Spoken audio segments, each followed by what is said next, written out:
Anaemia म्हणजेच रक्तामध्ये लाल पेशींचं प्रमाण कमी असणे म्हणजेच कमी हिमोग्लोबिन. स्त्रियांमध्ये 12पेक्षा कमी किंवा पुरुषांमध्ये 13पेक्षा कमी. आपल्या महाराष्ट्रामध्ये अर्ध्यापेक्षा जास्त स्त्रियांना हा ॲनिमिया आहे. जर हा तुम्ही व्हिडिओ बघत असाल तर चान्सेस आहेत की तुम्हालासुद्धा ॲनिमिया आहे. ॲनिमिया ओळखायचं कसं?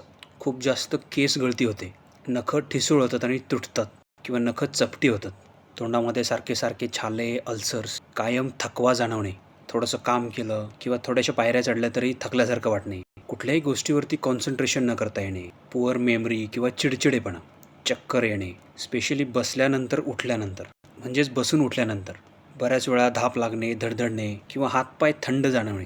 ॲनिमियाच्या काही पेशंट्समध्ये अनयुज्युअल क्रेविंग्ज असतात. एक्झाम्पल बर्फ किंवा मातीसाठी क्रेविंग्स. याचं कारण काय आहे महाराष्ट्रामध्ये? Micronutrient deficiency, iron, vitamin B12 आणि फोलिक ॲसिड. आणि त्याच्या मागचं कारण जे आहे ते लो इन्कम म्हणजे कमी उत्पन्न, शिक्षणाचा अभाव. लोकांना माहितीच नाही की आपण काय खातो. वर्षानुवर्ष जे आपण खातोय आपल्यालाच नाही माहिती की याच्यामध्ये प्रोटीन्स किती आहेत, कार्बोहायड्रेट्स किती आहे किंवा फॅट्स किती आहेत, मिनरल्स, व्हिटॅमिन्स किती आहेत. जर्मनीसारख्या देशासोबत जर आपण कम्पेअर केलं इंडियाचं किंवा महाराष्ट्राचं तर तिथे 5 ते 15% ॲनिमिया आहे. आपल्याकडे तोच अर्ध्यापेक्षा जास्त स्त्रियांमध्ये ॲनिमिया आहे.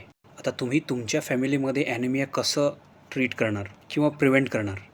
नॉनव्हेज असाल तर रेड मीट, चिकन, फिशमध्ये मॅकरेल, सॅमन, एग्ज. व्हेजमध्ये पालक, मेथी, कडधान्य, सोयाबीन, वेगवेगळ्या प्रकारची बियाणं, पंपकिन, सिझेम, गूळ, बाजरी. सोबत व्हिटॅमिन C खाणं महत्त्वाचं आहे.